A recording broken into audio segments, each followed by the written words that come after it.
할렐루야. 우리 좌우에 계신 분들에게 인사하실 때 주님이 당신을 위해서 부활하셨습니다. 아멘.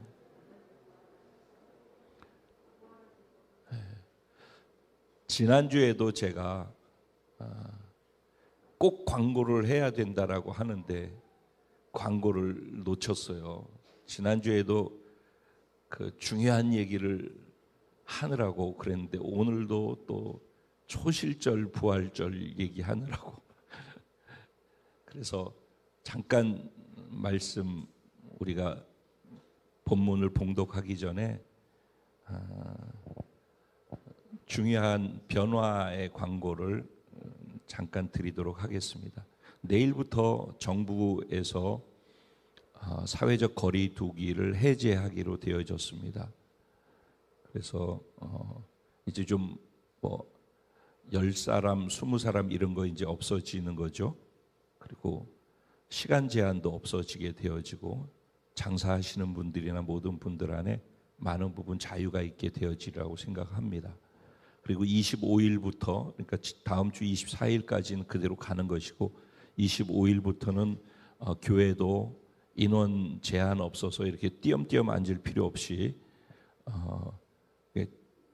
예전에 앉던 방식으로 그렇게 앉으시면 돼요. 그러니까 마음껏 전도하셔도 됩니다. 이제 옆에 네 사람 다 붙어서 앉아도 되니까 많이 전도하셔서 옆에 차곡차곡 껴서 앉아서 빽빽하게 예배드릴 수 있게 되기를 또 그렇게 될 줄로 믿습니다. 그래서 5월 첫째 주일부터는 그렇게 기다렸던 우리 교회의 국수가 부활하게 되어질 줄로 믿습니다. 주바라기 팀이 다시 부활해서 또 우리를 섬겨주시게 될 터인데 위에서 기도해 주시고 격려해 주시기를 부탁을 드리겠습니다. 두 번째 중요한 광고는 이제 그 작년부터 청년들이 기도했던 건데요. 청년들이 계속 전도해서 들어오고 그러는데 예수님을 처음 믿는 형제 자매들도 있고 그렇기 때문에 청년들에 맞는 예배를 드리면 좋겠다라는 마음을 갖고 작년에 기도했었어요. 그런데 그런 상황이 여의치 않았고 올해도 사실 그렇게 여의치는 않아요. 그래서 이제 생각한 것이 한 달에 한 번씩 청년 예배를 한 달에 한 번씩 기존 예배를 드리다가 청년들을 한 달에 한 번은 기쁨 성전에서 청년들의 예배를 드리는 것으로 결정을 했고 그래서 다음 주 주일 2시에 첫 번째 청년 예배가 진행되어져요. 이것을 위해서 여러분들 기도 많이 해주셔요. 교회 20대, 30대, 40대가 불같이 일어나야 돼요. 그리고 50대, 60대 그럼 우린 뭐냐가 아니라 50대, 60대가 중심이 돼서 기도해 주시고 지원해 주시는 서포터스가 있어야 돼요. 그래야지 20, 30, 40대가 골을 넣는 거예요. 그래서 교회가 이렇게 든든하게 설 수 있도록 이제 한 단계씩 채워져 가는 준비되어져 가는 과정 중에 하나가 청년들이 독립적으로 예배드리는 것을 지금 진행해 나가는 과정이라고 생각을 합니다. 그래서 이제 그렇게 돼서 20, 30, 40대가 온다는 얘기는 유치부, 초등부, 중고등부가 부흥한다라는 얘기가 돼요. 여러분들도 이것을 위해서 기도해 주시고 이제 날도 따뜻해졌으니까 정말 영혼들을 향하여서 우리가 복음을 들고 나갈 수 있는 그런 은혜가 우리 각자에게 있어지기를 소원해요. 그래서 청년들을 위해서 기도해 주시고 마음껏 격려해 주시기를 부탁을 드리겠습니다. 그리고 지난주에 있었는데 다정 전도사님께서 CBS 전남 방송국 라디오 방송국에서 가스펠 산책이라고 하는 그 프로에 나가게 되어져서 격주로 계속 나가서 방송을 하게 되어졌어요. 그래서 그곳에서 하나님을 예배하고 또 하나님을 높이고 또 우리 공동체 소식을 그 시간을 통해서 청취자들에게 전달하는 시간 갖게 되어질 것이에요. 그러니까 그 시간이 하나님께 영광이 되어지고 공동체가 또 많은 분들에게 소개되어져서 하나님의 일을 해나가는데 용이한 그런 역할을 할 수 있도록 여러분들께서 우리 전도사님을 위해서 또 그 시간을 위해서 기도해 주시고 시간과 기회가 되시면은 그 시간에 맞춰서 광고가 나갈 터이니까 같이 들어주시고 또 함께 응원해 주시기를 부탁을 드리겠습니다. 마지막으로 우리 교회에서 초등학교 때부터 자라서 지금까지 와서 청년부 리더로서 간사로서 사역했던 우리 사랑 자매님이 신학을 하게 되어졌어요. 그래서 신학을 하면 교육전도사가 되고 또 부서를 맡고 있기 때문에 그 부서에서 사역하는 데 있어서도 필요하기 때문에 이제 우리가 사랑 초등학교 학생으로 봤던 사랑 자매가 아니라 전도사님으로 여러분들께서 기억해 주시고 위에서 기도해 주셔야 돼요. 그리고 호칭만이 아니라 그렇게 또 존중해 주셔야 돼요. 한 교회에서 사역자가 나오고 주의 종이 나온다라는 것 자체가 은혜이고 축복이죠. 여러분들께서 그만큼 또 믿어주시고 기도해 주시고 또 격려해 주시고 그렇게 해서 하나님의 종으로 잘 서서 청년들을 세워나갈 수 있게 되기를 그렇게 제가 기도하고 또 여러분들께 부탁을 드립니다. 네, 도와주시고 함께 하나 돼서 같이 가주시기를 부탁드리겠습니다. 광고는 이상이고요. 오늘 하나님께서 주시는 말씀은 로마서 6장 1절부터 14절까지 말씀이 되겠습니다. 로마서 6장 1절부터 14절까지 말씀입니다. 제가 한 절, 여러분 한 절 함께 교독하시고 14절 말씀은 한 마음으로 합독하도록 그렇게 하겠습니다. 제가 먼저 1절 시작합니다. 그런즉 우리가 무슨 말을 하리요? 은혜를 더하게 하려고 죄에 거하겠느냐?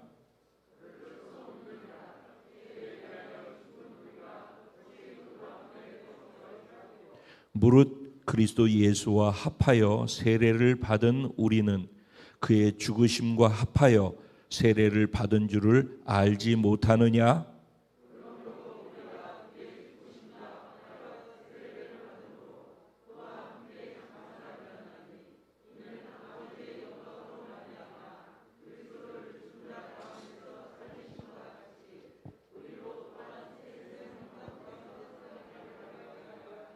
만일 우리가 그의 죽으심과 같은 모양으로 연합한 자가 되었으면 또한 그의 부활과 같은 모양으로 연합한 자도 되리라.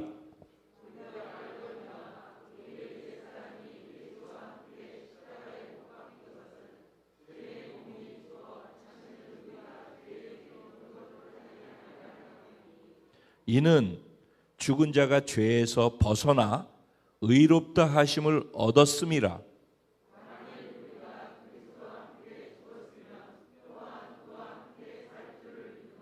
이는 그리스도께서 죽은 자 가운데에서 살아나셨음에 다시 죽지 아니하시고 사망이 다시 그를 주장하지 못할 줄을 알미로라.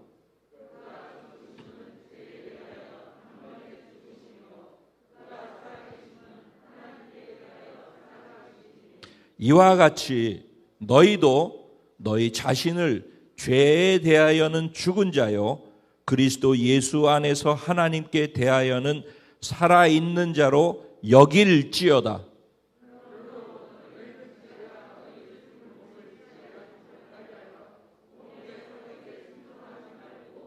또한 너희 지체를 불의 무기로 죄에게 내주지 말고 오직 너희 자신을 죽은 자 가운데에서 다시 살아난 자 같이 하나님께 드리며 너희 지체를 의의 무기로 하나님께 드리라. 다 같이 죄가 너희를 주장하지 못하리니 이는 너희가 법 아래에 있지 아니하고 은혜 아래에 있음이라. 아멘. 오늘 이 본문 말씀 가지고 부활의 복음을 삶으로 증거하는 복된 자가 저와 여러분입니다.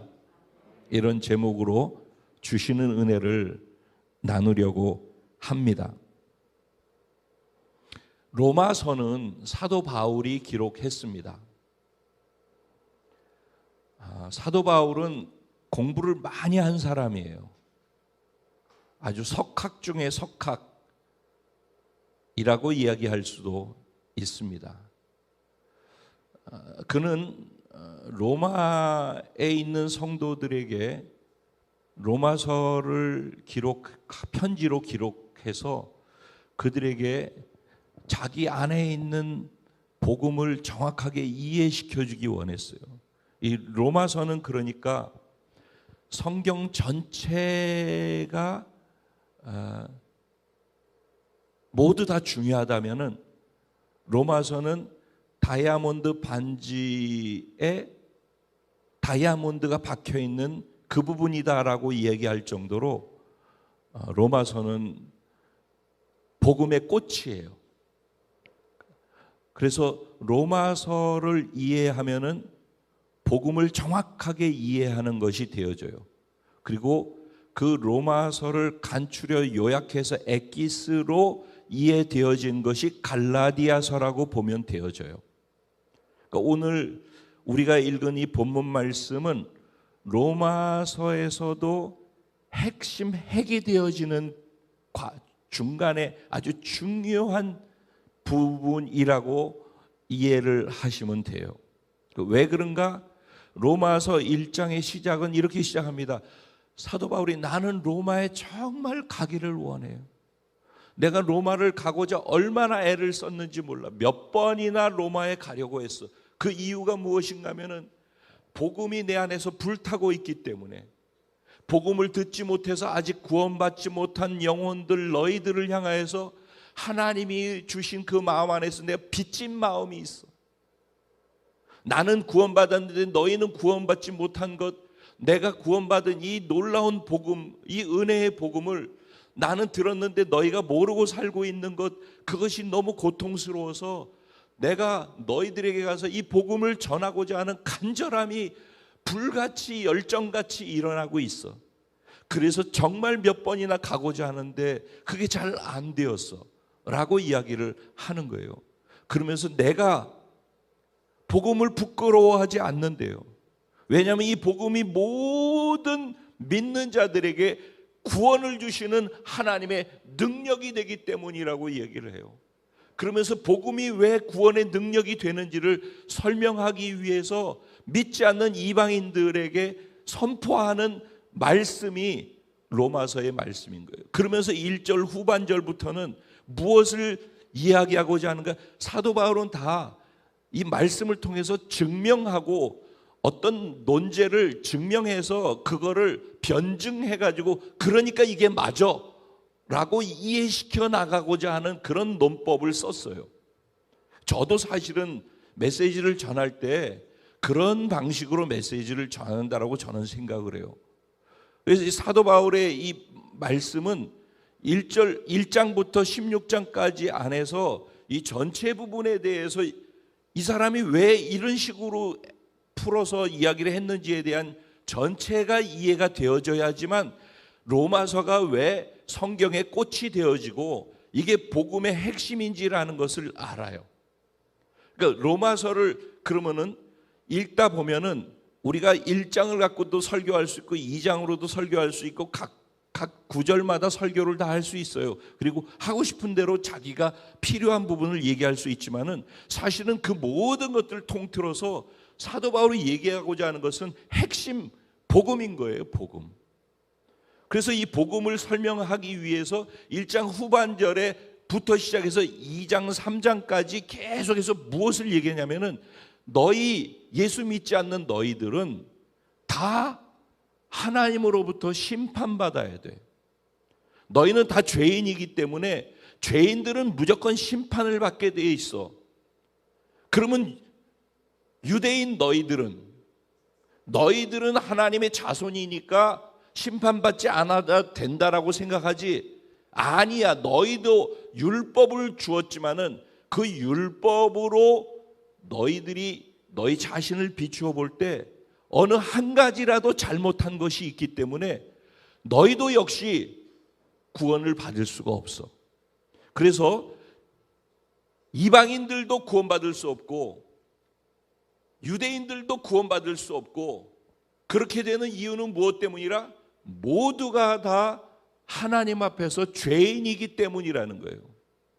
하나님 앞에 죄 지은 모든 인간은 하나님이 주시는 구원을 받을 수 있는 자격이 없어서 멸망받아야 되고 사망으로 던져지게 돼 있다라는 거예요. 여기까지가 3장까지 계속 얘기한 거예요. 그러면은 이대로 끝나는 것인가? 그렇게 절망스러운 인간을 향하여서 사도 바울이 자신이 경험한 예수 그리스도의 십자가 복음에 대해서 얘기를 하는데, 이것은 믿음으로만 구원을 받을 수 있다라고 외치기 시작하는 것이 4장부터 이 얘기인 거예요. 그래서 4장에 등장하는 인물이 누군가? 아브라함이 등장하는 거예요. 아브라함이 왜 등장해요? 유대인들은 아브라함을 믿음의 조상이라고 이해를 하고 있잖아요. 근데 아브라함이 믿음의 조상이 되고 아브라함이 구원을 받은 이유가 유대인이기 때문이가 아니라 아브라함이 믿을 수 없는 중에 하나님을 믿었기 때문에 구원이 임했다라는 거예요. 그래서 하나님을 믿는 믿음으로 인해서 하나님이 그를 의롭다고 여겨주셨다라는 거예요. 그러니까 아브라함이 믿음을 통해서 의롭다고 여김을 받고 죄로부터 자유한 존재가 되어지고 죄와 사망으로부터 벗어나서 하나님에 속한 자가 되어진 것과 똑같이 이제 너희들도 하나님 예수 그리스도를 통해서 하나님을 믿기만 하면은 너희도 똑같이 하나님이 의롭다고 여겨주셔서, 그래서 너희도 사망으로부터 벗어나서 의로운 존재가 되어진다라고 이야기를 하고 있는 거예요. 그게 4장에 나오는 내용이에요. 그러니까 이게 쭉 연결해가지고 하나하나씩을 다 풀어나가고 있기 때문에 성경을 그냥 한 구절만 보고서 은혜를 받았다 이렇게 성경을 봐서는, 물론 그래도 은혜가 되어지지만은 성경을 통째로 왜 이게 전체가 그렇게 쓰여졌는지를 이해해야 되는 거예요. 그러면 5장에서는 무엇을 얘기하는가? 그러면은 우리가 믿는다라고 하는 그 복음의 중심에 무엇이 있는가에 대해서 얘기를 해요. 그것을 소개하는데, 그래서 아담과 예수 그리스도가 등장하는 거예요. 그걸 소개하기 위해서. 그래서 여기 5장에서는 무엇이 핵심이냐면은 대표성의 원리가 핵심이에요. 아담 한 사람이 대표해서 죄를 지었기 때문에 온 인류가 그 죄인이 되어서 죄인이 받아야 될 사망을 선고받고 죽음에 이르게 되어졌다라는 거예요. 그러니까 아담 한 사람의 대표성인 거예요.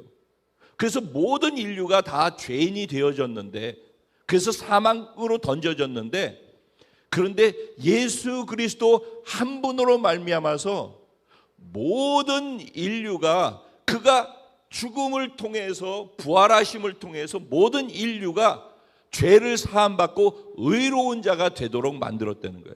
아담 하나 때문에 죄가 들어왔고 사망이 들어왔다면은 예수 그 한 분 때문에 죄에서 사망에서 영원한 생명으로 우리가 바뀌어지게 되어졌다라는 거예요.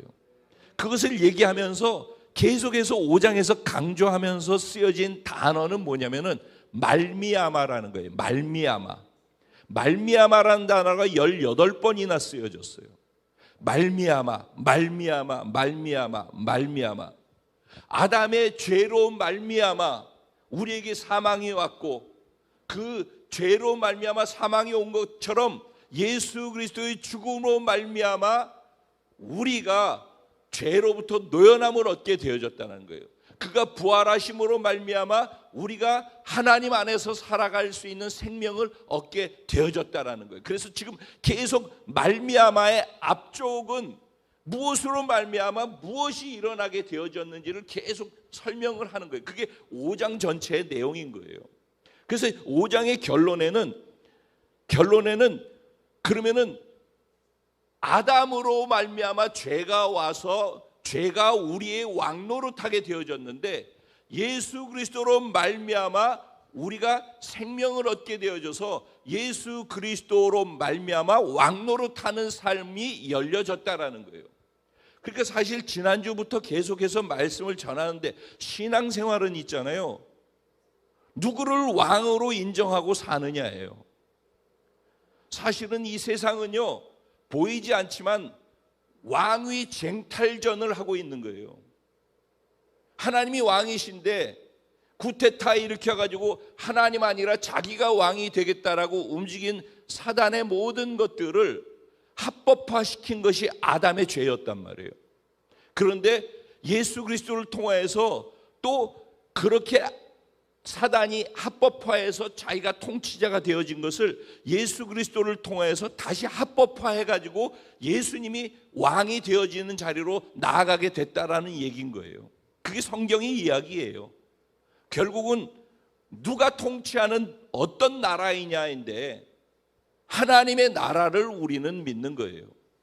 예수를 믿은 사람, 구원받은 사람은 하나님의 나라에 속한 자로서 하나님을 우리의 통치자 왕으로 두고 그분의 말씀에 순종하면서 그분의 보호를 받으면서 그분의 인도함을 따라서 하나님의 나라로 들어가게 되는 것이 구원받은 자들의 살아가는 방식이라고 성경은 이야기를 하고 있는 거예요.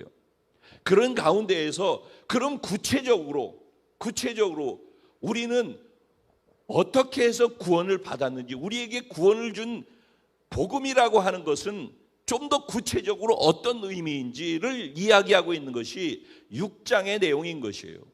우리가 예수 믿고 구원받았다라고 할 때 다 어떻게 구원받았어요? 야, 예수 믿어봐, 교회 나와봐, 그럼 좋은 일이 있어, 그래서 우리 교회 한번 나와봐, 다 이렇게 해서 예수 믿어봐, 그래서 예수를 믿고 구원받았다라고 하고 교회 생활을 시작하는 게 대부분이에요, 사실은. 그런데 그렇게 해서 예수를 믿었다, 구원받았다, 난 하나님의 자녀가 되었다는 말 안에는 더 깊은 것들이 있다라는 거예요. 그리고 이 깊은 것을 알아야지만 신앙생활을 제대로 할 수 있다라는 거예요.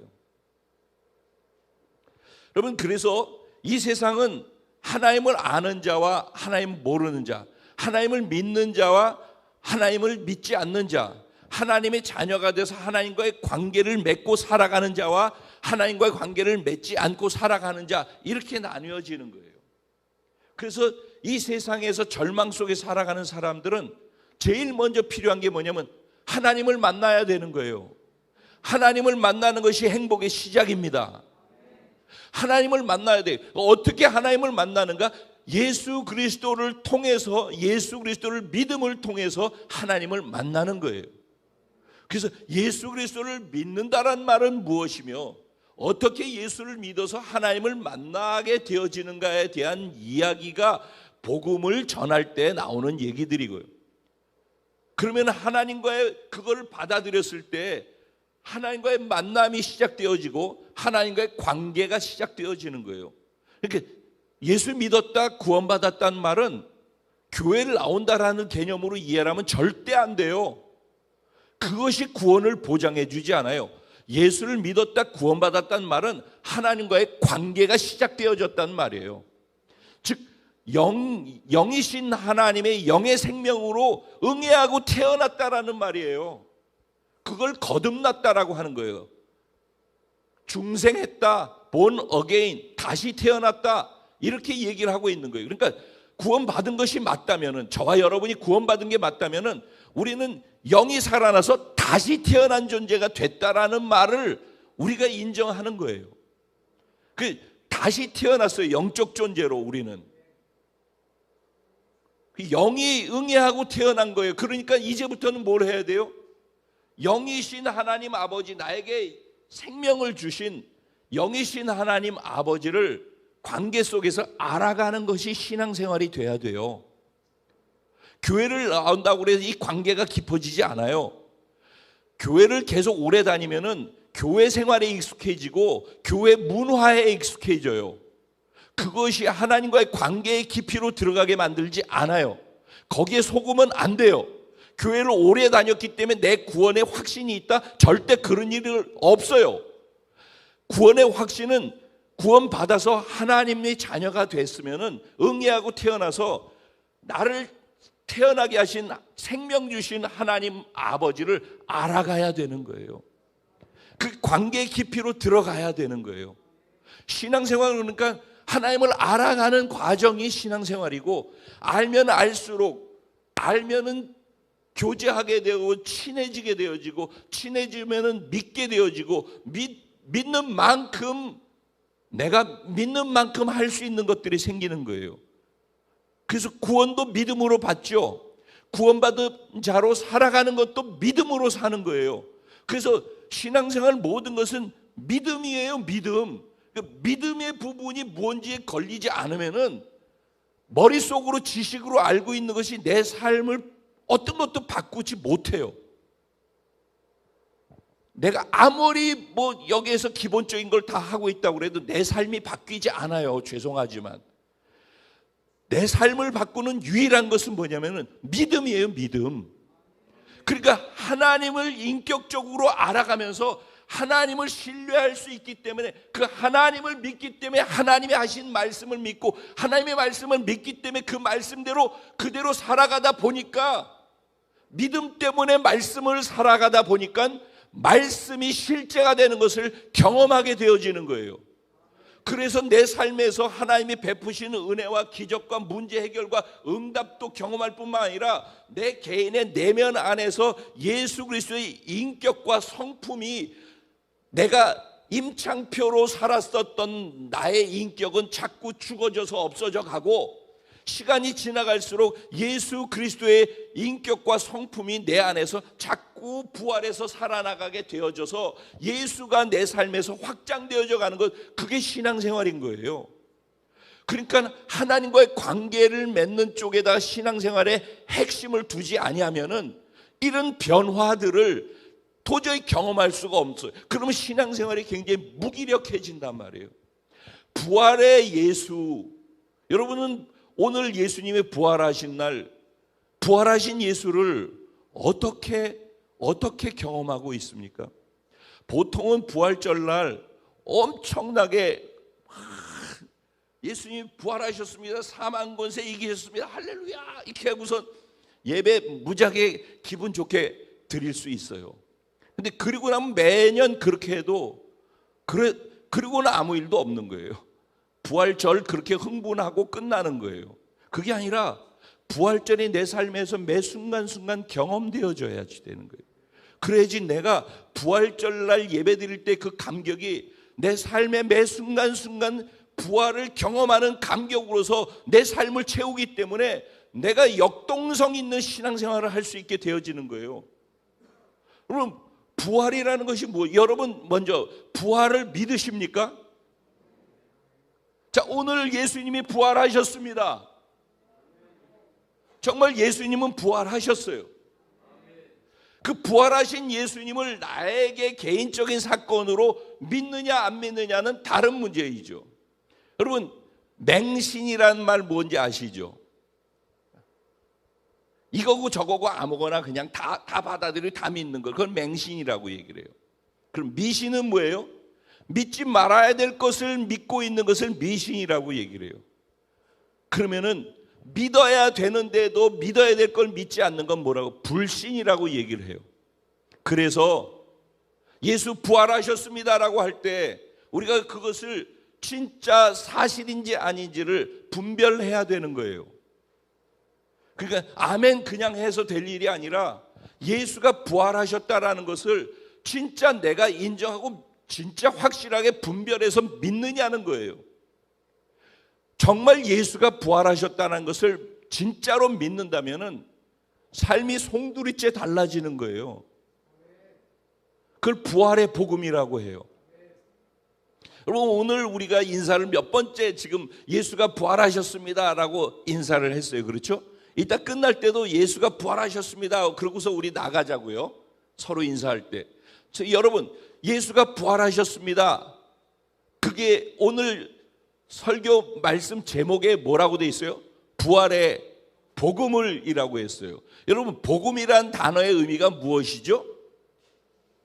굿뉴스라는 말이에요. 그게 무슨 말이죠? 좋은 소식, 기쁜 소식이라는 말이에요. 예수가 부활하셨다는 것이 여러분은 설교의 내용으로 들리십니까? 여러분에게 정말 기쁘고 희열을 느끼는 소식으로 들리십니까? 이게 부활을 믿느냐 안 믿느냐의 결정적인 차이예요. 예수 부활을 진짜 믿으면은 내가 그것을 들을 때 기쁠 수밖에 없어요. 부활의 복음은 기쁜 소식, 부활의 기쁜 소식이란 말이에요. 예수 부활하셨어. 그 얘기는 무슨 얘기예요? 너도 그렇기 때문에 부활되는 거야. 여러분, 장례 난 집에 가가지고서 초상집에 가서 목사가 가서 예배를 드리고 말씀을 전해요. 말씀을 전할 때 다 부활의 소망을 전하지 않습니까? 그래서 죽음 때문에 절망이고 죽음 때문에 이제 끝났다고 생각하고 울고 있는 자들에게 죽음이 끝이 아니에요.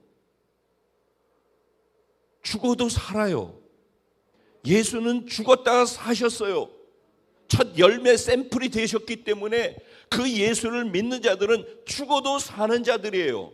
그런데 오늘 지금 장례를 치르고 있는 이분은 죽었지만 예수를 믿었던 분이에요. 그렇기 때문에 이분은 예수를 믿었기 때문에 예수님 품에 있고 부활하셔서 지금 그곳에서 오히려 우리를 바라보고 중보하고 기도하고 계실 거예요. 이렇게 소망의 메시지를 전할 수 있는 이유가 무엇이에요? 부활을 믿는 사람들에게 소망이 되는 게 부활의 기쁜 소식이기 때문인 거예요. 그러면 여러분, 나는 예수를 믿어서 나는 죽은 다음에 부활할 거야 라는 걸 믿고, 그리고 이 땅에서 장례난 집에 가서 내가 장례난 집에 거기서 같이 내 가족이 장례가 난 거니까 슬퍼하고 있는 사람이라고 할 때 거기서 이 부활의 복음을 들으면은 기쁨, 소망이 생겨서 그 안에서 울기만 하고 있는 거에 낙담하고만 있는 것이 아니라 자유를 얻을 수가 있잖아요. 그렇죠?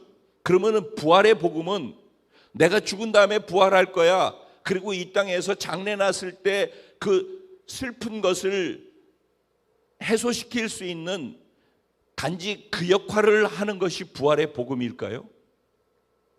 부활의 복음이 거기서 끝나는 것일까요? 아니라는 것입니다. 부활은, 예수님의 부활의 소식은요, 온 모든 것을 총체적으로 바꾸는 능력이에요. 우리들이 생각할 때 일반적으로 죽으면 끝이라고 생각하잖아요. 여러분, 죽음은 끝이라고 생각하는 그 생각이, 그걸 믿는 것이 그냥 그거 하나인 것 같죠. 그 하나 때문에 우리들이 이 땅에서 살아가는 모든 방식이 생기는 거예요. 잘 생각해 보세요. 죽으면 끝이야. 그래서 내가 이 땅에 사는 동안에 죽음을 생각하고 있기 때문에 이 땅에서 집착하는 거예요. 그래서 여기서 이 땅에서 가치를 두고서 사는 거라든가 살아가는 모든 방식이라든가 이런 모든 것들도 죽으면 끝이라고 생각하는 자들이 생각하고 있는 방식으로서 가치관도 형성되어지고 살아가는 모든 방식도 거기에서부터 정해지는 거예요.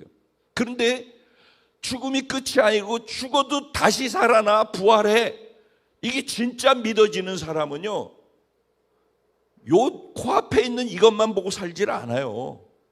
죽어도 사는데 어쩔 거예요. 정말 그걸 믿는 사람들을 막을 수 있는 게 뭐가 있겠어요?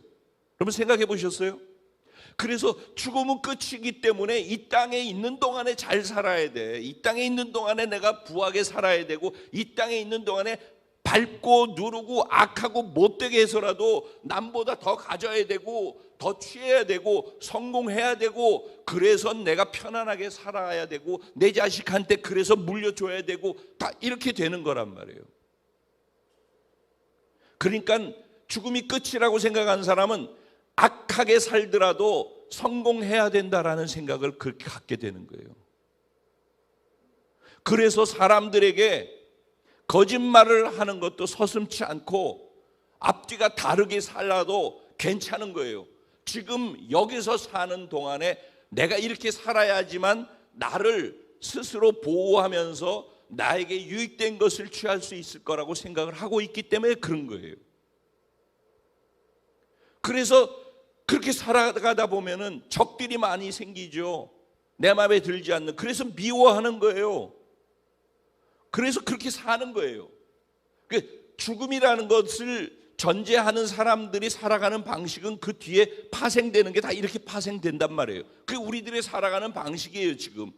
그런데 죽음이 끝이 아니고 죽어도 살아 라고 한다면은, 그리고 죽어도 살 수 있는 사람은 예수님의 방식대로 사는 사람이야 라고 한다면은, 그러면은 선하게 살겠죠. 영원의 세계를 보면서 이 땅에서 해야 될 것이 무엇인지를 알기 때문에 악하게 사는 사람들과는 다르게 선한 삶을 살려고 하겠죠. 그리고 마음껏 미워하고 거짓말하고 사는 데서 이제는 나는 사랑하면서 희생하면서 용서하면서 살아갈 수 있는 힘이, 영원을 가지고 있는 믿음을 갖고 그게 가능하게 되겠죠. 그리고 진실되게 살아가고자 하고 진리를 취하면서 살아가고자 하는 그런 시도들을 하겠죠. 그리고 이 땅에서 일반 사람들이 조금 있으면 죽으니까 죽기 전에 이거 해야 되라고 생각하면서 가치를 두고 있었던 수많은 것들, 그것이 무의미한 것이 되기 시작하는 거예요. 그래서 가치가 달라지는 거예요. 자, 이런 일들이 어떻게 일어나는가? 사도 바울은 오늘 본문을 통해서 왜 그런 일이 가능하고 그렇게 일어날 수 있는가에 대해서 이야기를 해주고 있는 거예요. 그 핵심은 무엇인가? 우리가 늘 노래같이 얘기하는 갈라디아에서 2장 20절 말씀인 거예요. 내가 그리스도와 함께 십자가에 못 박혀 죽었나니 그런즉 이제는 내가 사는 게 아니래요. 그러니까 예수와 함께 십자가에 못 박혀 죽었대요. 여기서 함께라는 것은 예수 죽을 때 나도 함께 죽었다라는 말을 이야기하는 것이에요. 그러니까 예수 믿고 교회 다닌다 그러면서 자기 자신이 죽은 존재라고 자기를 부인하는 걸 하지 못하면은 절대 부활을 경험할 수가 없어요. 죽지 않는데 뭐 부활이 필요해요. 죽어야지 부활이 있는 거예요. 죽은 자들에게 굿뉴스인 거예요. 부활이라는 것은. 죽지 않은 사람들에게는 뭐 부활인다라는 게 무슨 의미가 있겠어요. 죽어야지 부활이 소중하고 의미 있는 거예요. 예수님이 왕이 되시는 방법을 죽음을 통과해가지고 왕이 되신다고 그랬어요. 그리고 나를 따르는 사람들이라면, 나를 섬기는 자들이라면 내가 선택한 이 방식을 따를 것이라고 말씀을 하셔서 지난주에, 그렇죠? 기억하셔요? 예. 예수는 왕이 되고 영광을 받기 위해서 죽음을 선택했고 죽음을 통해서 부활하셨고 부활하셔서 승천하셔서 보좌에 앉으셔서 하늘과 땅의 모든 권세를 다 가지시고 영광을 받으셨어요. 그게 예수님이 영광 받으신 방법이었어요. 그리고 예수님을 따르는 제자들이나 예수를 믿는 모든 사람들은 이 방법을 따라서 영광으로 가는 것을 취해야 된다라고 말씀을 하고 있는 거예요. 오늘 본문은 이래요. 그런즉 우리가 무슨 말을 하리요? 은혜를 더하게 하려고 죄에 거하겠느냐? 이 얘기는 왜 나오냐면은 그러면은 우리는 다 죄인인데, 모두가 죄인이라서 하나님이 주시는 구원을 받을 수가 없는데, 하나님이 주시는 은혜로 말미암아 공짜로 선물로, 그래서 우리에게 구원이 임했어. 우리가 믿기만 하면은 구원을 받아. 그러면 내가 죄를 한 개를 진 사람하고 100개를 죄를 지은 사람하고 있는데, 한 개를 지은 사람이나 100개를 지은 사람이나 똑같이 용서를 받고 똑같이 구원을 주신다 하면은 내가 좀 더 죄를 많이 지을 걸 그랬나? 좀 더 많이 죄를 짓고 더 많이 즐기고 더 많이 놀다가 그러다가 용서를 받으면은 죄가 많은 곳에 은혜도 더 많으니까 그래도 되지 않나? 그렇게 생각하는 분들이 실제 있어요. 그래서 그렇게 얘기해요. 예수 지금 믿으면은 하지 말라는 건 너무 많고 피곤하니까 나중에 죽기 직전쯤 돼가지고 예수를 믿으면 되지. 지금은 나 하고 싶은 대로 하다가, 이렇게 말하는 분들도 있어요. 전도하다 보면. 그렇죠? 네. 그런 얘기들이에요. 그러니까 나는 죄를 많이 짓고 또 쾌락으로 많이 더 즐기고 그래도 예수 믿으니까 용서받고 은혜 가운데서 살 수 있잖아 라고 얘기하는 사람들을 향하여서 지금 얘기하는 거예요. 그럴 수 없느니라. 왜 그럴 수 없대요? 그게 그럴 수 없는 이유가 뭐래요? 죄에 대해서 죽은 우리가 어찌 그 가운데 더 살리요 그랬어요. 그러니까 여기서도 전제를 하잖아요. 예수가 죄를 뒤집어 쓰고 죽으셨어요. 그런데 거기에 우리도 함께 죽었다라고 하나님은 선언하고 계신 거예요. 그러니까 그것을, 내 죄를 위해서 예수가 죽으실 때 나도 죽었다라고 그것을 믿는 사람들은 자기 죄도 예수 죽을 때 같이 죽어버리는 것이 되는 거예요. 그러니까 구원이라고 하는 것을 이해할 때 이런 것들을 정확하게 이해를 해야 돼요. 그러니까 예수 죽을 때 내 죄도 함께 죽은 거예요. 그러죠? 그거를 믿음으로 구원을 받았단 말이에요. 그런데 어떻게 나도 죽고 죄도 죽고 죽었다라고 하는데 어떻게 죄가 다시 살아날 수 있느냐는 거예요. 죄는 죽은 건데. 그러니까 다시 은혜를 더하게 하기 위해서 죄를 자꾸 더 짓고 그러면서 살아갈 수가 있는, 그럴 수 없느니라. 단호한 이야기죠. 이렇게 강하게 사도 바울이 강조한 게 몇 군데 없어요. 그럴 수 없대요. 왜 그럴 수 없는지에 대해서 설명을 하는 게 이제 3절부터 얘기를 하는 거예요. 뭐라고 얘기해? 무릇 그리스도 예수와 합하여 세례를 받은 우리는 그의 죽으심과 합하여 세례를 받은 줄을 알지 못하느냐? 이 세례의 의미, 우리는 침례를 받죠. 침례의 의미를 생각해. 여기 보면은요, 침례를 얘기하기 위해서 합하여라는 단어를 썼어요. 아까는 말미암아라는 단어가 5장에 많이 나왔었다면은 여기에서는 무엇이 많이 나오냐면 합하여, 함께, 같이, 연합하여, 이 다 같은 말이죠. 같이, 함께, 합하여, 연합하여, 이 단어들이 계속 나오고 있어요. 우리가 읽은 이 본문 말씀에 보면 그 무슨 얘기예요? 이제는 예수와 우리가 하나 되어졌단 말이에요. 우리가 그걸 믿었다며. 안 믿은 사람은 상관없어요.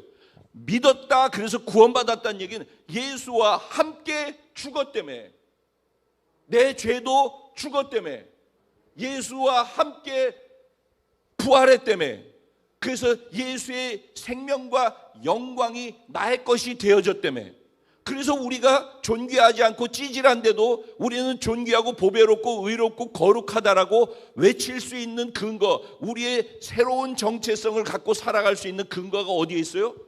내 죄와 찌질이와 지금 내가 한심스럽게 보이고 답답하고 마음에 들지 않는 나는 예수와 함께 죽었기 때문에, 죽었다라고 믿기 때문에 부활하신 예수 그리스도의 생명과 함께 주어지는 것들을 받아들이고 그게 부활해서 그걸로 사는 것이 나의 정체성이 되는 것 아니겠어요? 이게 부활의 신비란 말이에요.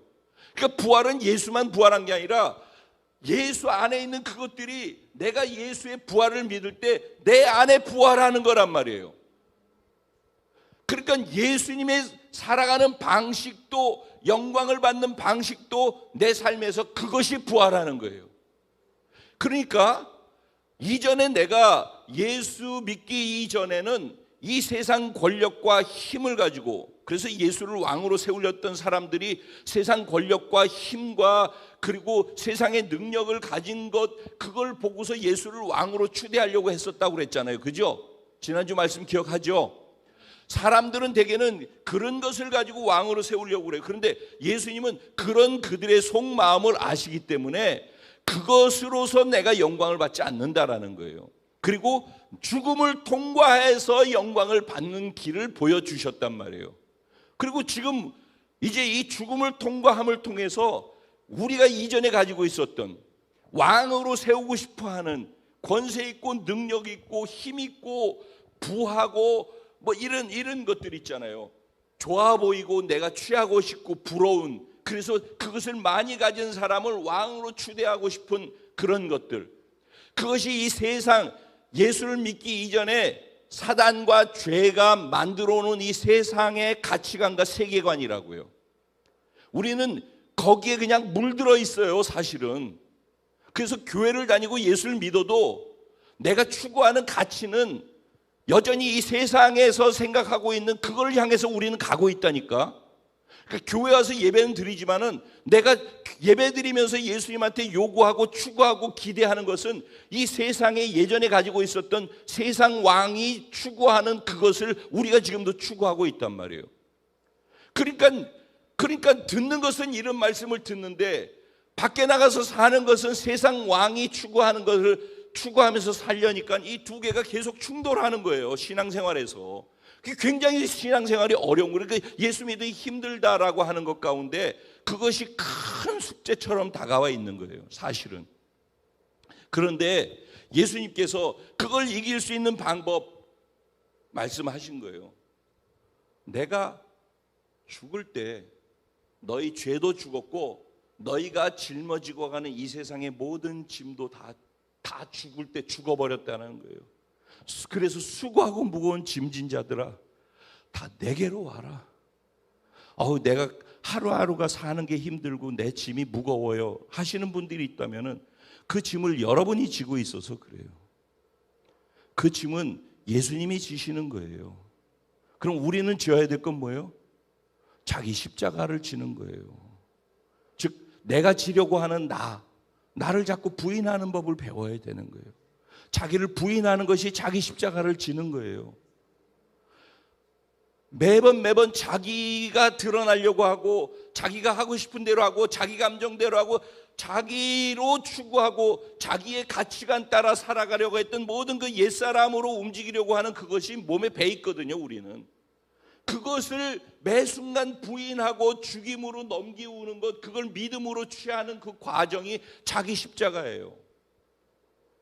그래서 너희가 나를 따라오려거든 자기를 부인하고 자기 십자가를 지고 나를 따라와. 그러면 세상의 사람들이 너희를 보면서 너희가 내 제자인 줄을 비로소 알게 될 거야 라고 말씀을 하시는 거예요. 그래서 여기서 세례를 받는다라고 할 때 세례의 의미가 뭐예요? 물속에 들어갈 때 예수 죽을 때 나도 같이 죽었고 물속에서 나올 때 예수 부활한 부활의 생명으로 새로운 존재로 다시 태어났다는 걸 믿음으로 받아들이는 거예요. 그렇죠? 그러니까 세례의 의미, 침례의 의미의 핵심은 뭐예요? 예수 부활이란 말이에요. 그래서 초대교회는요 부활절날 침례를 했어요.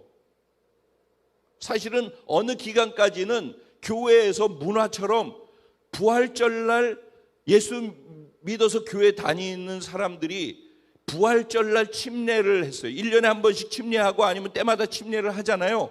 언제 한다고요? 부활절날 침례를. 왜냐하면 부활절날 침례하는 게 가장 부활의 의미를 정확하게 이해시켜 줄 수 있기 때문에 그래요. 그래서 이 침례를 받기 위해서는 예전에는 그렇게 했대요. 곧바로 침례를 받는 일들도 있지만은 3년 동안 침례를 받기 위해서 이 십자가의 죽음과 부활의 연합된 의미를 계속해서 이해시켜주고 공부시키고 3년 동안 하고 난 다음에 그리고 3일 동안 완전히 금식하면서 침례 받을 때 침례의 의미를 묵상하면서 시간을 보내다가 침례를 받았대요. 그렇게 해서 거듭났다라는 의미, 우리가 예수 믿고 구원받아서 다시 새로운 존재로 태어났다라는 그 의미가 이론에 멈추어 있는 것이 아니라 완전히 그들이 생각 속에서 각인되어서 살아가는 방식이 되어버리도록 만들었다는 거예요. 초대교회 성도들은 그래서 왜 초대교회 10대 황제 박해 뭐 이런 얘기 지난번에 해서 들었잖아요, 그죠? 무지무지하게 박해가 심했어요. 그래서 예루살렘이 더 이상 버티고 있을 수, 그들이 오죽하면 예루살렘 성전을 두고선 도망갈 정도면은 그게 그들은 신앙의 전부라고 생각하고 살았던 사람들인데, 그걸 포기하고 도망갈 정도로 얼마나 고통스러웠으면 도망을 갔겠어요. 그렇죠? 그런데 도망가 가지고서 그들이 카타콤을 만들었다고 그랬잖아요. 그렇죠? 로마에 가면 카타콤이 있어요. 또 터키 쪽에 가도 카타콤, 동굴 안에다가 동굴이 거미집처럼 막 돼 있어, 개미집처럼 돼 있어 가지고 그 안에서 사람들이 막 다 살았어요. 그런데 사실 카타콤은 뭐예요? 죽은 사람의 무덤인 거예요. 무덤 속에서 살았어요, 사람들이. 근데 무덤이 우리가 생각하는 게 아니라, 무덤 속에 이런 그 이스라엘 가서 여러분 땅, 우리가 그 땅 기어댕기고 그랬던 기억나죠? 거기 보면 이렇게 또 공간이 있고 그렇잖아요. 그런 것처럼 카타콤, 저희 로마의 카타콤을 갔었는데 가보면 공간이, 큰 공간도 있어요. 그리고 또 뭐 이렇게 미로 같은 데로 또 가다 보면 또 이쪽에 있고 이쪽으로 수도 없이 왜냐면 로마나 이 사람들이, 병정들이 와가지고 잡아가는 것 걸리지 않으려고 그 안에 쫓아와도 피할 수 있도록 개미집 같이 그냥 그렇게 해놨거든요. 그들이 거기서 살았어요. 거기는 공동묘지라고 그랬잖아요. 죽은 사람들을 갖다 묘지란 말이에요. 그들이 거기서 예배를 드린단 말이에요. 거기서 그들이 애 낳고 거기서 먹고 거기서 죽고 그랬어요. 그럼 거기서 예배를 드리면서 그들은 뭐라고 인사를 하는지 아세요? 예수님이 부활하셨어요. 이게 카타콤에서 예배 드리는 사람들의 인사였어요. 오늘도 여러분 그렇게 인사하실 수 있겠습니까? 옆에 계신 분에게 예수님이 부활하셨어요. 그들에게는 이것이 인사의 고백이 거기에 머물러 있는 게 아니라, 예수님 부활하셨기 때문에 나도 부활해요. 그리고 그걸 넘어서서 이 땅에 살아가는 모든 사고, 체계, 방식, 가치, 삶의 모든 기준들이 다 그 부활하심으로 말미암아 다 바뀌어진 거예요. 그들이 예전에 이거가 소중하고 이거한테 꼼짝 못하고 이건 이렇고 그래서 살아가면서 설정되어져 있었던 수많은 것들이 있는데, 그게 예수 죽을 때 같이 죽었고 예수 부활할 때는 새로운 삶의 기준이 펼쳐지는 거예요. 새로운 질서가 펼쳐지는 거예요. 새로운 기준이 곧 하나님의 말씀이란 말이에요. 그래서 예수 믿고 구원받아서 영이 살아나서 하나님의 자녀가 되고 하나님의 백성이 된 사람들은 하나님을 왕으로 두고 하나님의 나라 백성이 되어서 하나님의 말씀의 통치를 받으며 살아가는 거예요. 그래서 그 말씀인 성경 말씀이 우리의 삶의 기준이 되어지는 거예요. 그러니까 뭐 내가 생각하기에는 내가 그래도 사람이 어떻게 그럴 수 있어라고 하는 이 모든 것은 상식의 수준이에요. 상식이 구원을 주지 않아요. 믿음이 구원을 주는 거예요. 예수 제자들조차도 그랬어요. 예수님께서 제자들에게 죽기 전에 나는 죽을 거야, 난 죽어야만 돼, 계속 말씀하셨어요. 그리고 그 대신 죽었다가 사흘 만에 난 다시 살아날 거야 라는 말씀도 계속 하셨어요. 그렇죠? 그러니까 그들이 그걸 모르는 게 아니에요. 그런데 예수님이 그 약속의 말씀을 계속 하시고 난 다음에 실제 죽을 때가 돼서 가셨고, 그래서 죽기 위해 십자가에 못 박혔는데 제자들 다 그것 때문에 놀래가지고선 절망해가지고 다 포기하고 도망가고 예수 부인하고 저주하고 이런 일들을 했단 말이에요. 그러죠? 그리고 난 다음에 새벽 미명에 마리아와 그 여인들이 가서 예수님을 이 몰약을 칠해드리고 이렇게 해드리기 위해서 거기를 새벽에 찾아갔다고 그랬잖아요. 그렇죠? 근데 거기에 예수님이 계셨어요? 안 계셨어요? 예수님 안 계셔서 예수님을 두르고 있었던 이 세마포만 거기에 이렇게 가지런히 놓여 있었고, 그리고 예수님은 그 자리에 없었단 말이에요. 그랬더니 천사가 뭐라고 그랬어요? 왜 너희가 예수를 여기서 찾느냐라고 그랬어요. 그렇죠? 그리고 예수님이 말씀하신 그대로 살아나셨느니라 그랬어요. 그랬더니 여인들이 그 소식을 가가지고선 베드로에게와 제자들에게 가서 막 다 전했죠. 그랬더니 제자들이 그걸 믿어요, 안 믿어요? 의아해 했더라 그랬어요. 그러면 여러분, 그들이 예수님의 말씀을 다 들었는데 실제로 그 상황이 이루어졌는데 그들이 왜 아이고 할렐루야 이렇게 해야 되는 거 아니에요?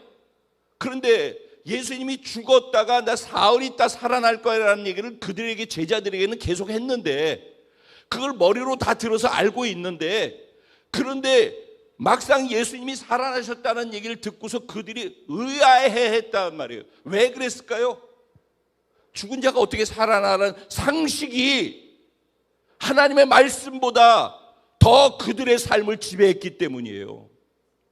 여러분의 상식을 갖고 그래도 사람이 세상에 살면서 이렇게 얘기를 하는 순간에 하나님의 말씀은 아무런 작용을 내 삶에 해주지 못해요. 우리들이 구원받는 것도 하나님의 말씀 때문에 구원받는 거예요. 그걸 믿고 우리들이 이 땅에 살아가고 문제가 해결되어지고 기도에 응답받고 모든 것 다 하나님의 말씀을 통해서 그렇게 되는 거예요. 매주에 전해지는 이 하나님의 말씀이, 그런데 귀로 듣고 다 알겠는데 상식하고 삶의 자리에서 계속 부딪혀가지고 말씀대로 살지 않냐고 상식대로 살아가게 되어진다면은 여러분에게 문제 있는 모든 것들을 해결하기 위해서 하나님의 말씀을 계속 선포하고 있잖아요. 근데 그 말씀은 상식에 밀려가지고서 있을 때 내 삶에 하나님이 개입해서 도와주실 수 있는 것이 가능할까요? 그래서 신앙생활이 어렵고 꼬이고 복잡해지는 거예요. 오늘 본문 말씀은 계속해서 그 얘기가 계속되는 거예요. 만일 우리가 그의 죽으심과 같은 모양으로 연합한 자가 되었으면 또한 그의 부활과 같은 모양으로 연합한 자도 되리라 그랬어요. 자, 그러면서 이제 결론이에요. 그러면서 이미 얘기를 다 한 거예요, 제가. 그러면서 뭐라고 얘기를 하는가 하면은 7절 보세요. 7절 쭉 얘기하고 난 다음에 이는 죽은 자가 죄에서 벗어나 의롭다 하심을 얻었음이라 그랬어요. 이게 선포된 복음이에요. 복음이 선포되어져서 그걸 받아들이면은 죄인이 의롭다함을 받게 되는 거예요. 그걸 하나님이 다 예수를 통해서 이루시고 난 다음에 이걸 선포한 거예요. 너희가 믿으면은 의롭다함을 받아. 그리고 믿는 순간에 의롭다함을 이미 얻은 거야 라고 선언을 하는 거예요. 이게 복음이에요, 이게. 네. 그런데 이제 그 다음부터 보면은 만일 우리가 그리스도와 함께 죽었으면 또한 그와 함께 살 줄을 어떻게 한대요? 믿는데요. 자, 우리가 예수 그리스도께서 십자가에 못 박혀 죽고 부활하심을 통해서 우리에게 의롭게 되어짐을 얻게 해주셨다라고 선포했어요. 그게 복음이에요. 그 복음을 들은 사람들이 믿게 된다면은 그리스도와 함께 죽었기 때문에 그와 함께 살 것도 믿게 된다라는 거예요. 그렇게 하고 난 다음에는 9절에 보면은 또 뭐라 하더냐? 이는 그리스도께서 죽은 자 가운데서 살아나셨음에 다시 죽지 아니하시고 사망이 다시 그를 주장하지 못할 줄을 어떻게 한대요? 안대요. 그러니까 지금 단어가 아주 중요한 단어가 연속되어져. 얻었느니라는 것은 선언되어진 진리, 즉 복음이에요. 선포되어진 거예요. 근데 그것을 믿는다 말이에요. 믿으면은 알게 된대요. 믿어야 되는 단계에서 알게 되는 것들이 있는 거예요. 근데 뭘 믿는 거예요? 예수가 십자가에서 죄 때문에 죽으셨고 우리의 죄를 위해서 함께 우리의 죄도 죽어주셨다라는 거예요. 그리고 함께 우리를 부활시켜 주셨다라는 거예요. 그렇죠? 그게 선언된 진리고 그래서 우리가 의롭게 된 거예요. 그것을 믿었어요? 그러면 그걸 믿었으면 뭘 아는 거예요? 그걸 믿었으면 뭘 아는 거예요? 내가 예수와 함께 죽어서 그리고 예수와 함께 부활해서 내 죄도 죽었고 예수님의 의로움이 내 안에 부활했다라는 것도 알게 되는 거죠. 그렇죠? 그러면 믿었으면 알게 되는 거예요. 그 사실을. 그 다음에 뭐라고 그래요? 이와 같이 너희도, 그러니까 이와 같이 너희도 너희 자신을 죄에 대하여는 어떻게 해요? 죽은 자로, 그리스도 예수 안에서 하나님께 대하여는 살아있는 자로 어떻게 하래요? 이제는 여길지어다, 여길지어다. 믿는다고 하고 이제는 그게 죽고 부활함에 연합됐다라는 걸 안다면은 이제는 그렇게 여기라는 거예요. 여긴다라는 말이 뭐예요? 예? 이 물이에요. 그렇죠? 근데 물을 떠다가 잔치집에 포도주가 떨어진 거기 항아리에다 채우라고 그랬잖아요. 그렇죠? 그래서 맹물을 떠다가 줬어요. 그랬더니 뭘로 바뀌었어요? 포도주로 바뀌었어요. 그렇죠? 그러면은 물을 떠다 주면서 포도주로 바뀔 것으로 여기라는 거예요. 눈에 보이는 건 뭐예요? 물이에요. 우리는 끝까지 물일 거예요. 우리가 우리 자신을 보면은 우리는 끝까지 물일 거예요. 우리가 우리 옆에 있는 사람, 이 사람 좀 바뀌었으면 좋겠다라고 하는 사람 계속 들여다보고 있으면은 계속 물일 거예요. 그런데 그들이 만약에 나 스스로를 포함해서 모두가 다 예수 믿은 사람들이 맞다면은 하나님은 그 사람을 물이 아니라 포도주로 여겨주신다라는 거예요. 하나님은 그렇게 여기시니까 너희도 믿는다면은, 안다면은 너희도 그렇게 여기라는 거예요. 이게 신앙생활이에요, 여러분. 그러니까는 물을 물이라고 하는 사람은 끝까지 물로 사는 거예요. 근데 그렇게 살면서도 물을 물이라고 하고 살면서, 그리고 똑똑하게 이게 맞고 상식이 이렇다라고 하면서, 그러면서 예수를 믿는다고 구원받는다라는 믿음하고 어떻게 연결되어지는지 생각을 해보셔요. 근데 분명히 난 물이고 죄인이고 난 계속해서 넘어지고 한심스러운데, 그런데 예수님이 하신 것을 믿기 때문에, 죽고 부활을 연합됐음을 믿기 때문에 나는 포도주야라고 그렇게 믿는단 말이에요. 그렇게 여긴단 말이에요. 여긴다라는 건 그렇다라고 사실로 받아들이니까, 여기니까 그렇게 사는 거죠. 여기니까 그렇게 말하는 거죠. 여기니까 그렇게 행동하는 거죠. 여기니까 그렇게 삶의 기준과 가치도 다, 방식도 태도도 바뀌어지는 것이죠. 여긴다면은, 여기는 것이 믿는 거라는 거죠. 믿는다라고 할 때 아는 것만 믿는 게 아니라 여기는 것이 믿는 것이라는 거예요. 그래서 만약에 너희가 여기는 게 맞다면 그 다음에 얘기가 뭐예요? 그러므로, 여기는 게 사실이라면은 그러므로 너희는 죄가 너희 죽을 몸을 지배하지 못하게 하여 몸의 사욕에 순종하지 말고 그랬어요. 못하게 하여, 이건 뭐예요? 이제부터 믿으니까 우리가 그거를 의지적으로 하라는 거예요. 여기 뒤에 보면 내어주다, 내주다. 이거 내주는 건 누가 주는 거예요? 줄지 말지를 결정하는 건 누가 하는 거예요? 내가 하는 거예요. 내가. 그러니까는 죄의 종으로 나를 내어줄지, 의의 종으로 나를 내어줄지, 즉 나의 왕을 예수로 구원받아서 예수로 사는 사람이 됐다라고 하면서 여전히 말은 그렇게 하고 구원받았고 교회에 몸뚱아리 있는데 내 살아가는 방식에서는, 가치를 추구하는 데 있어서는 여전히 세상의 왕의 방식을 따라서 내어준다라는 거예요.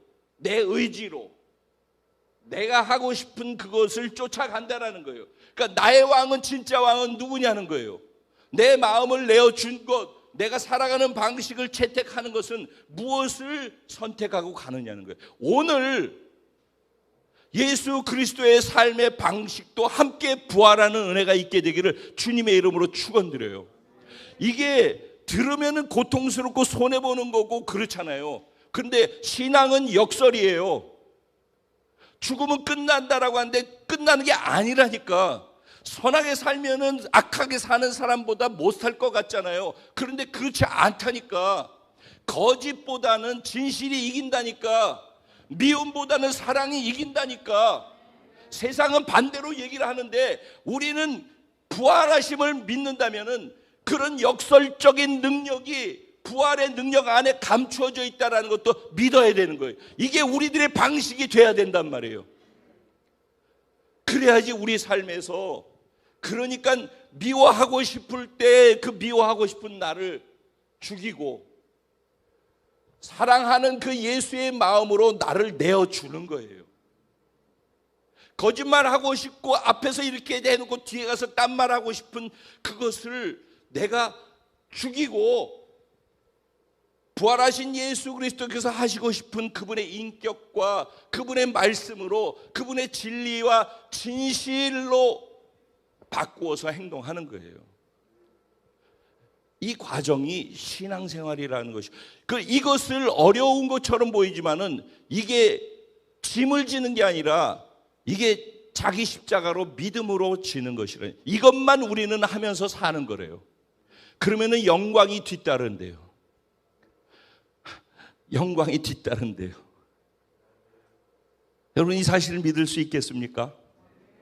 오늘 이 그리스도인의 삶의 원리가 부활해서 그렇게 자신을 부인하고 죽음으로 넘기우는 믿음과 의지의 선택을 통해서 예수 그리스도께서 받으신 그 영광도 우리의 삶에 부활하는 은혜가 진짜 있게 되기를 원해요. 여기에 이렇게 얘기를 하고 그래요. 그래서 그 다음에 만약에 그렇다면 내주지 말고 오직 너희 자신을 죽은 자 가운데서 다시 살아난 자 같이 하나님께 드리며 너희 지체를 의의 무기로 하나님께 드리라. 너희가 얻었다 그 사실을 믿느냐? 그렇다면 너희가 이것을 알 것이다. 안다면 아는데 끝이지 말고 여길지어다. 정말 여기여서 그걸 믿는 게 사실이고 여기는 게 사실이라면 너희 삶을 하나님께 드릴지어다. 사실은 예수 믿는 순간에 의롭다고 칭함을 받는다고 그랬잖아요. 그 다음부터는 주님을 만나 관계가 시작되면 그 다음부터는 주님과 동행하는 삶을 사는 거예요. 관계 속에서 계속 주님과 동행하고 친해지는 삶을 사는 거예요. 그것을 성화의 과정이라고 얘기를 해요. 오늘 우리가 읽은 모든 본문의 내용은 성화의 과정, 특별히 우리가 그러므로라고 시작되는 12절부터의 말씀은 이렇게 믿는다면은 이렇게 사는 것이 맞지 않느냐라는 것을 얘기하고 있는 성화를 강조하고 있는 이야기인 거예요. 이제부터 너희가 너희를 죄가 주장하지 못하게 된대요. 이미 죄가 너희를 주장하지 못하게 된대요. 이거는 사실이라는 거예요. 이게 진짜라는 거예요. 죄는 우리를 컨트롤할 수 없어요. 이제는 우리는 이미 죄로부터 죄가 죽었기 때문에 죄로부터 우리는 완전히 다른 존재가 되어진 거예요. 죽음의 의미 중에 또 다른 게 뭐예요? 분리예요. 분리. 죽으면 사람이 몸뚱아리가 분리되잖아요. 그죠? 영과 육이 분리되어지잖아요. 죽으면은. 그러죠? 네. 그런 것처럼 죄와 우리가 분리되어진다고요. 이해되셔요?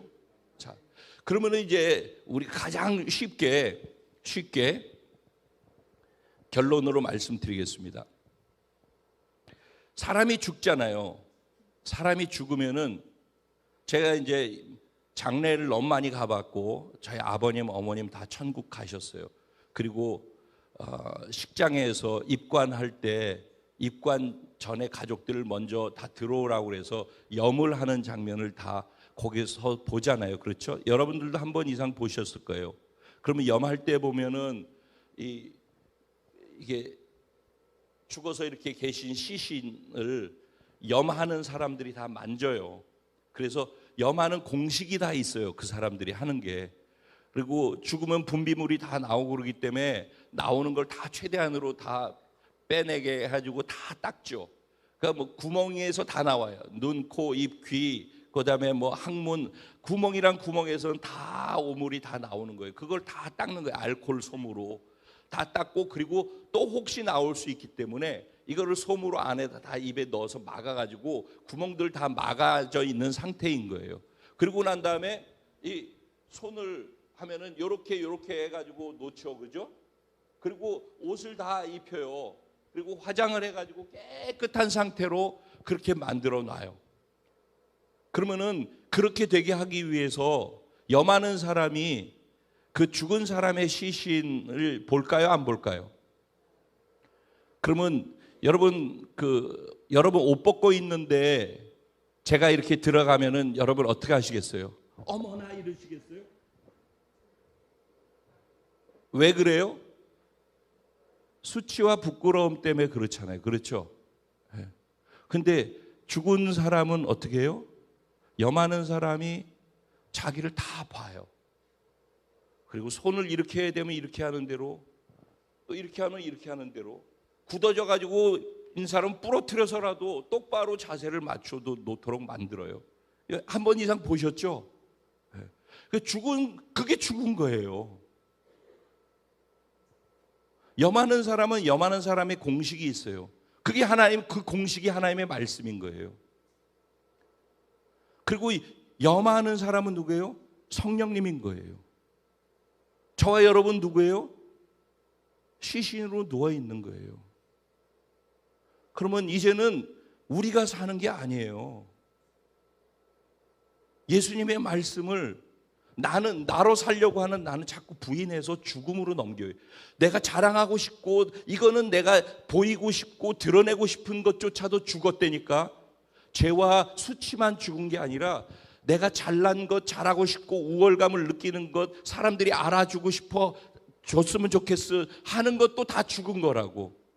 그리고 이제는 사는 것은 예수 안에서 예수님으로 사는 것, 하나님의 말씀으로만 그 사는 것을 믿음으로 살아서 표현해내는 것, 그게 내가 이 땅에 살면서 살아가는 방식이 돼야 되는 거예요.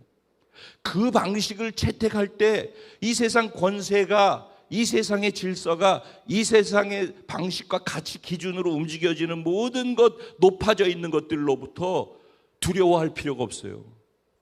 그래서 핍박이나 박해나 어려움이나 환난을 이길 수 있는 힘이 부활의 소망을 가진 사람들에게 있는 거예요. 그걸 죽어도 산다라고 하는데 누가 그걸 감당하겠어요? 그래서 세상이 감당치 못할 자라고 그리스도인들을 그렇게 칭했던 거예요. 그것이 저예요. 그게 여러분이에요. 구원받은 게 맞다면은, 그 구원을 믿는 게 맞다면은, 그것을 믿는다라는 것이 예수와 함께 죽었고 예수와 부활했다라는 사실을 알고 있다면은 그걸 여겨야 되는 거예요. 그걸 여기는 게 맞다면은, 그러면 이제부터는 나는 죽은 것으로 부인하고 예수를 산 자로 내가 살아내 드리는 거란 말이에요. 그래서 뭐라고 얘기를 해요? 우리 몸은 그러니까 누가 쓰냐에 따라서 쓰는 자의 병기가 된대요. 무기가 되어진대요. 연장이 되어진대요. 그러니까 우리가 죄에게 나를 내어드리고 이 세상 가치 왕에게 내어드리면은 그가 나를 써서 자기의 무기로 나를 쓴대요. 근데 우리가 그런 나를 십자가에 부인하고 죽이고 예수의 삶으로 나를 내어드리면은 예수님의 손에 의의 병기가 되어진대요. 지금 마지막 때 하나님께서는 의의 병기들을 세우기 원하셔요. 우리 이미 이긴 자들이에요. 구원 받았으면 부활은 우리 것이에요. 그러면 세상을 이긴 자들이라고요. 죽음도 이긴 자들이라고요. 우리 앞에 거칠 게 없어요. 그러니까 다시는 세상의 멍에를 짊어지고 세상 방식으로 살아갈 필요가 없어요. 그렇게 살지 않으면 두려워하고 수치를 당하고 죽을 것 같으죠. 아니, 죽어도 산다니까. 수치 당하는 것 같으지. 그런데 그 뒤에 영광이 있다니까. 예수님조차도 십자가에서 홀딱 벗기워져 가지고 모든 사람들이 보는 데서 그 수치를 감당하셔야 됐고 조롱과 침뱉음과 모욕을 당하셨어요. 왜? 우리가 당할 조롱과 수치와 모욕을 예수님이 죄와 함께 다 당하셨다니까. 우리가 거기에 더 이상 묶일 필요가 없다고요. 두려워하지 마세요. 두려워하지 말라. 평강이 있을지어다. 부활하신 예수님께서 제자들에게 찾아와가지고 첫 번째 하신 말씀은 두려워 말라. 평강이 있을지어다. 하나님 안에 하나님의 말씀 방식대로 살아가는 모든 자에게 주어진 하나님의 온전한 선물이 평강, 샬롬의 복이 있는 거예요. 오늘 그 같은 샬롬의 은혜와 축복이 저와 여러분 모두에게, 부활을 경험한 부활절날 주인공들에게, 삶의 자리에서 그것을 경험하며 부활의 복음을 증거하며 살아가는 모든 분들에게 이제로부터 영원까지 함께 계시기를 주님의 이름으로 축원합니다. 오늘 이 말씀 생각하시면서 잠깐 기도하실 때 내가 이해하고 있는 부활절의 예수의 부활이 내게는 어디까지 깊이 들어와 있으며 얼마만큼 내 삶에서 경험되어지고 있는지, 오늘 그 부분을 완전히 연합해서 그것과 하나 되어지는 은혜가 오늘 이 예배 자리를 떠나가기 전에 내게 있게 하여 주시옵소서. 그 간절한 기도를 주님께 잠시 동안 드리고, 나를 이렇게 승리자로 만들어주신 예수님의 부활의 은혜에 감사하는 그 두 가지 기도를 잠시 주님의 이름을 한번 부르고 드리고 다음 마무리 시간을 갖도록 하겠습니다. 기도드리겠습니다. 주여!